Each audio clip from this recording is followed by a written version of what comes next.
Hi, I'm Jonathan Burns with Tallahassee Nurseries. This is our first ever video series. We're going to be showing you how to do a few things around the garden. Right now I'd like to talk about herbs. It's about the end of February, and now's a really good time to be planting herbs.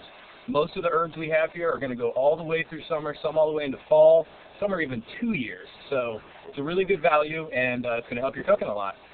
The container I'm going to do right now is going to be very attractive and very useful for your garden and your cooking. This is bronze leaf fennel. It's going to get real large, so it's going to be a real pretty statement and have a good color for you. This can last in the ground 2 whole years. In a pot, it's probably going to be 1 year. I will put this guy right in the center.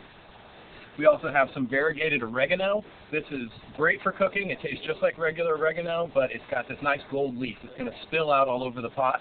He's going to go on one side. And lastly, we're going to do creeping rosemary. You're probably most familiar with the upright variety. This one spills like a trailing plant. Otherwise, tastes just like regular rosemary. Grows really easily. All 3 of these are going to be about similar in their water needs. They can handle pretty hot and dry. Really, as much sun as you can give them is going to be good, and you will need water pretty often in a small pot, but they can take it pretty well. He's going to go on the far side. So we'll have spilling, and upright, with some nice color and different texture variations. As far as planting, first off, this big guy is about the same height as the planter that we're putting it in, so I'm just going to set him in there, and then fill some soil around it.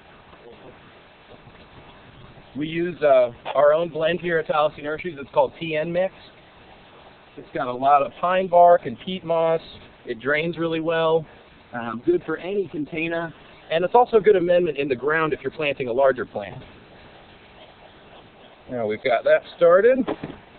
Now I can go ahead, kind of wiggle this guy in here.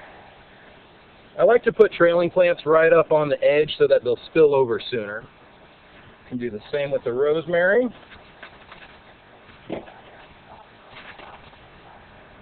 And then we just fill back in. You want the top of your soil in your new pot to be the same level as the top of the soil in the containers. So everything will be up at the same level.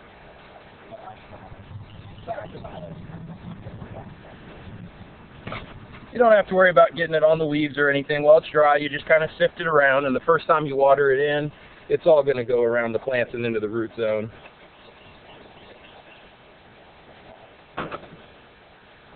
All right. Looks like this container is good to go. Now you just want to give it a nice watering. When you water things in containers, it's always best to do 2 rounds. Water once, let the water run through the bottom of the pot, wait about 10 minutes, come back and do it again. That first time the water's running through the pore spaces in the soil, and the second time it's actually soaking the soil. So always do 2 times about 10 minutes apart. That'll help keep the pot nice and wet. I think this will be pretty all the way through summer for you.